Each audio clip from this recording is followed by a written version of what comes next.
दोस्तों, जल्दबाजी में लिया गया फैसला इंसान को कभी भी सही रास्ते पर लेकर नहीं जा सकता है।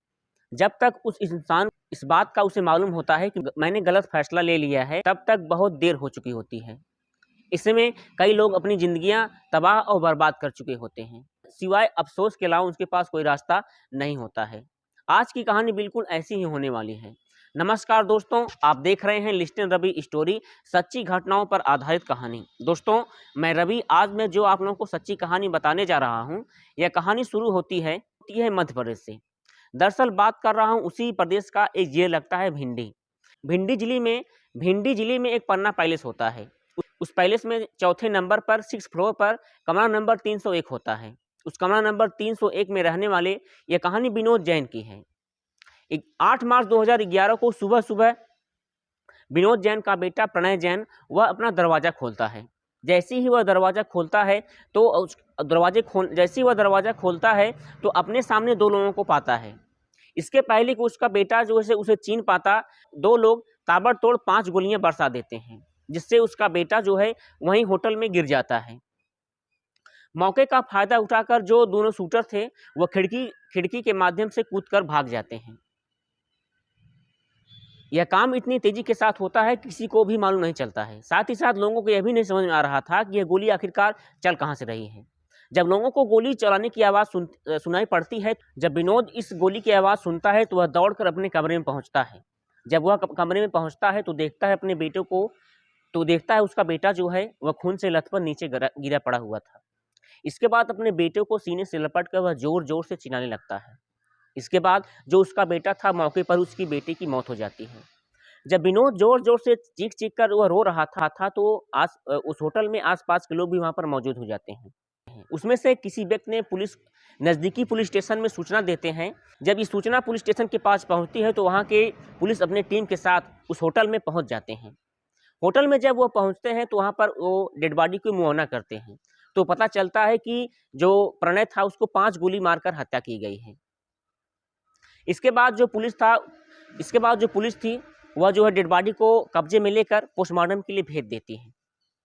साथ ही साथ पोस्टमार्टम में इसके बाद जो पुष्टि होती है वो निकलता है कि जो लड़का था प्रणय, उसकी 5 गोली मारकर हत्या की गई थी। ये 5 गोली लगने के बाद कुछ सेकंड जीवित था, लेकिन उसके उपरांत वह अपना प्राण त्याग दिया था। इसके बाद ये पुलिस थी वह विनोद के पास जाती है और बोलती है कि विनोद, ये बताओ, इस हत्या के बारे में आपको कुछ मालूम हो तो आप बता सकते हो। तो जो विनोद था वह बोलता है कि सर, इस हत्या के बारे में मुझे कुछ नहीं पता था। जैसे ही मैंने इस गोली की आवाज़ सुना तो मैं दौड़कर जो है इस कमरे में आया। जब मैं इस कमरे में पहुंचा तो मेरा बेटा जो है खून से लथपथ मरा पड़ा हुआ था। इसके बाद ये मामला बहुत गर्म हो चुका था। साथ ही साथ देखते देखते यह जो मामला था सोशल मीडिया से पूरे प्रदेश में फैलने लगता है। इसके बाद होटल में लगे सीसीटीवी फुटेज को पुलिस हर सीसीटीवी फुटेज को चेक करती है। इसके बाद जब सीसीटीवी फुटेज को पुलिस चेक कर रही थी तो उसमें 2 लोगों को अंदर जाते हुए देख लेती है। इसके बाद उस सीसीटीवी फुटेज को विनोद को दिखाती है और विनोद से पूछती है कि इस सीसीटीवी फुटेज को देखो और इसमें चेक करो, क्या आप पहचान सकते हो कि यह व्यक्ति दोनों कौन हैं। इसके बाद विनोद जो सीसीटीवी फुटेज देखता है, देखने के बाद उसमें से एक व्यक्ति को पहचान लेता है और कहता है कि सर, जो है यह जो एक व्यक्ति है इसका नाम विशाल भदौरिया है। जब इस विशाल भदौरिया की विनोद नाम लेते हैं तो पुलिस जो है विशाल भदौरिया के बारे में जांच पड़ताल करना शुरू कर देती है। उसके बाद विनोद जो होते हैं वो बताते हैं कि सर, आज के 3 महीना पहले जो है मेरे बेटे के साथ इसकी कुछ कहासुनी हो गई थी। हो सकता है इसीलिए हमारे बेटी की यह हत्या कर दिया हो। विनोद की इस तहरीर पर पुलिस जो है एफआईआर दर्ज कर लेती है। एफआईआर दर्ज करने के बाद विशाल भदौरिया की तलाश करना शुरू कर देती है। इसके बाद विशाल भदौरिया के घर पुलिस पहुंचती है तो पता चलता है कि जो है विशाल अपने घर से फरार है। पुलिस तब परेशान हो जाती है। परेशान होकर बाद किसी तरह से फिर वह मोबाइल नंबर को फ़ोन लगाती है। पुलिस जब मोबाइल नंबर से विनोद को फ़ोन लगा रही थी तो विनोद ने अपना सिम भी जो है स्विच ऑफ कर दिया था। विनोद जब ने अपना स्विच ऑफ कर दिया तो पुलिस हर जगह से तलाश कर वह थक गई थी। इसके बाद जो उसका नंबर था पुलिस जो है सर्विलांस पर डाल दिया था। इसके बाद उसकी जो नंबर थी वह ऑन करने की वह समय का इंतज़ार कर रहा था कि जैसे ही अपनी सिम को लगाएगा, अपनी मोबाइल को ऑन करेगा, हम तुरंत लोकेशन मिल जाएगा और तुरंत हम जाकर उसको पकड़ लेंगे। लेकिन जो है सुबह हो जाती है, शाम हो जाती है, 2 दिन बीत जाता है, लेकिन तब तक भी बिजाल का कहीं अता-पता नहीं चलता है, न ही वो अपनी मोबाइल को ऑन करता है। सुबह-सुबह का वक़्त होता है, पुलिस स्टेशन में एक जो है लड़का एक खबरी जाता है और बताता है कि सर जो है मैं विशाल के बारे में आपको कुछ जो है लोकेशन देने आया हूँ। जैसे ही विशाल के बारे में कुछ लोकेशन मिलता है, पुलिस जो है बीहड़ के शिव मंदिर में पहुंचती है और पहुंचने के बाद विशाल साथ में उसका एक दोस्त को वहां पर गिरफ्तार कर लेती है। पुलिस जब वहां पर उसको गिरफ्तार करके थाने लेकर आती है, तो थाने में विशाल के साथ एक दोस्त था। उस दोस्त का नाम था भोला भदौरिया, जो कि विशाल का ही दोस्त था। इसके बाद दोनों लोगों को थाने लेकर पहुंचती है। पहुंचने के बाद दोनों लोगों से वह पूछताछ करना शुरू कर देती है। इसके बाद विशाल भदौरिया और भोला भदौरिया बिना किसी दबाव में आकर वह अपने जुर्म को कबूल कर लेते हैं और कहानी को कुछ इस प्रकार से बताते हैं कि वहां पर खड़े और बैठे पुलिस वालों को भी यह कहानी सुनकर कलेजा कांप जाता है। दोस्तों, इस कहानी की शुरुआत होती है इस घटना के 2 साल पहले। उनकी एक बेटी थी। उस बेटी का नाम था प्रियंका, जो कि उसकी उम्र 24 साल के आसपास बताई जाती है। वह जो है पढ़ने में बहुत तेज तर्राक और देखने में वाकई में बहुत खूबसूरत थी। वह अपने मध्य प्रदेश से अपने गांव में ही रहकर वह पढ़ाई करती थी। पढ़ाई करने के साथ साथ वह स्कूल जाया करती थी, रोज़ टहला करती थी और रोज़ की तरह वह अपने स्कूल में क्रिया प्रतिक्रिया करती रहती थी। इसी दौरान जो विशाल भदौरिया था, उसकी मुलाकात जो है प्रियंका से हो जाती है और देखते ही देखते इन दोनों में प्यार हो जाता है। दोस्तों, इन दोनों जो रोज़ की तरह हमेशा जो है प्यार किया करते थे, वह स्कूल कॉलेज जाया करते थे। स्कूल के कॉलेज के बहाने इन दोनों छुप-छुप कर हमेशा मिला करते थे। दोस्तों, इस बात की जानकारी प्रियंका के प्रिय को नहीं मालूम होता है, विनोद जैन को नहीं मालूम होता है। लेकिन दोस्तों, समय बीतता है, वक्त गुजरता है। समय के साथ साथ कुछ महीने बाद विनोद जैन को मालूम हो जाता है। जब विनोद जैन को यह मालूम होता है तो वह समझाने लगते हैं। साथ ही साथ जब इसके बेटे प्रणय जैन को मालूम होता है तो उसका गुस्सा जो है 7वें आसमान पहुंच जाता है। 7वें आसमान पर पहुंचने के बाद वह अपनी बहन को समझाता है कि आप इस तरह का कार्य मत करो, यह कार्य बहुत गलत है।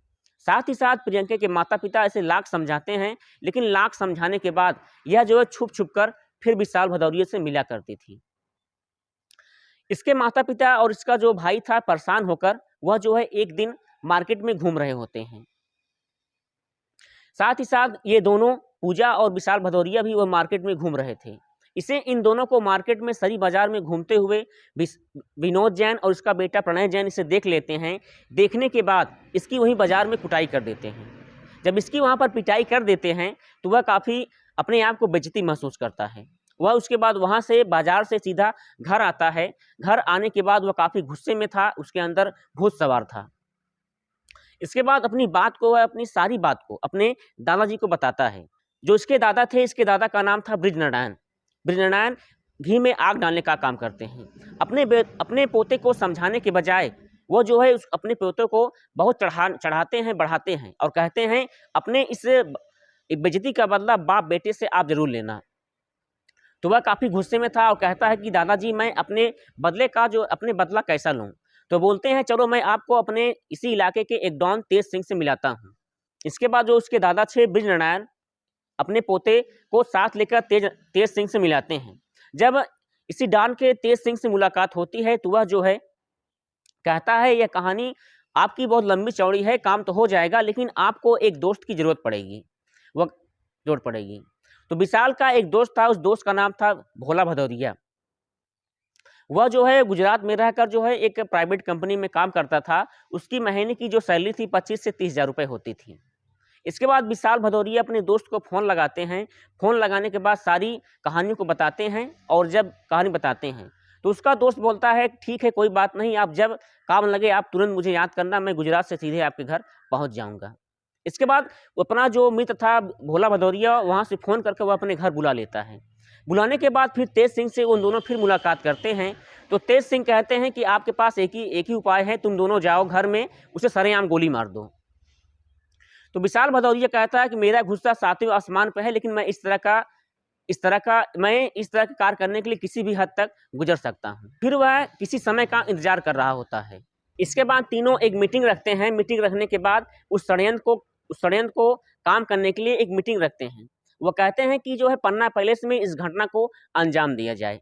इसके बाद जो विशाल भदौरिया था वह पन्ना पैलेस में कमरा होटल नंबर 6 को 301 के बगल में कमरा बुक कराने की कोशिश करता है, लेकिन उसका कमरा बुक नहीं होता है। इसके बाद इसका एक मित्र होता है रजत। वह कहता है कि कमरा नंबर जो 301 है उसके बगल में आप तहरीर बनाए रखना, देखते रहना वहाँ पर क्या क्या होता है। फिर उसका जो मित्र था रजत, वो भी जो है बताता था जो है कि वहाँ पर 301 में क्या हो रहा है, कमरा खाली है कि नहीं खाली है, जब खाली होगा मैं आपको बता दूंगा। वह अपनी फर्जी आईडी का इस्तेमाल करके कमरा नंबर 301 के बगल में वह अपना होटल बुक करता है और वहाँ पर वह ठहरता है और जो है ठहरने के साथ साथ वह समय का इंतजार कर रहा होता है। 7 मार्च 2024 को यह कमरा बुक करता है। बुक करने के बाद 8 मार्च सुबह 2024 को सुबह यह जो है सुबह विशाल भदौरिया और भोला भदौरिया कमरा नंबर 301 के दूर को वह प्रेस करते हैं। प्रेस करने के बाद विनोद जैन का जो बेटा था प्रणय जैन वहाँ पर वो आता है। इसके पहले वह उस व्यक्ति को चिन्ह पाते, ये दोनों लोग ताबड़तोड़ 5 गोलियां उसके ऊपर बरसा देते हैं। बरसाने के बाद मौके पर उसकी मौत हो जाती है और ये लोग मौके का फायदा उठाकर खिड़की से कूदकर वहाँ पर भाग जाते हैं। लेकिन दोस्तों जब ये भाग जाते हैं, इन दोनों की सीसीटीवी फुटेज में इसके जो चेहरे थे, जो इसकी वीडियो थी, रिकॉर्डिंग थी, वहाँ पर वो सेव हो जाती है। इस कहानी को जब पुलिस वाले पूरा सुनते हैं, सुनने के बाद वो भी उनके रोंगटे खड़े हो जाते हैं। इसके बाद इन दोनों की तहरीर पर इन्हें गंभीर धाराओं में जेल भेज देते हैं। साथ ही साथ जो इसका डॉन था तेज सिंह, उसको भी गिरफ्तार करते हैं। इसके बाद गिरफ्तार करने के बाद जो विशाल भदौरिया का जो दादा था ब्रिजनारायण, इसको बाद घर पहुंचते हैं। घर पहुंचने के बाद उसको फटकार लगाते हैं कि आपके चलते अपने पोते को समझाने के बजाय आप जो है अपने पोते को चढ़ाते बढ़ाते हैं। अगर आज आप अपने पोते को समझा लिए होते तो आपके चलते काश आपके चलते आज जो है एक लोगों की जिंदगी बच जाती। साथ ही साथ आपका जो बेटा था जो है विशाल भदौरिया, आज वह अपनी जीवन को अच्छी जीवन व्यतीत करता, लेकिन क्या करें, आपके नाते जो है आज वह सलाखों के पीछे जो है जिंदगी काट रहा होता है। दोस्तों पुलिस सभी अपराधियों को तेज सिंह, विशाल भदौरिया, भोला भदौरिया को गिरफ्तार कर इसके ऊपर गंभीर धारा लगाकर इन्हें जो है जेल में भेज देते हैं, जेल के सलाखों के पीछे भेज देते हैं। दोस्तों आज की जो कहानी आपको सुना रहा हूँ, मेरा उद्देश्य किसी को ठेस नहीं पहुँचाना है, न किसी को परेशान करना है, न किसी भी दिल को आहत पहुँचाना है। मेरा काम है समाज में हो रहे अपराधियों को आपके लोगों के प्रति जागरूक करना है। मिलते हैं नई वीडियो की कहानी के साथ, तब तक के लिए जय हिंद, जय भारत।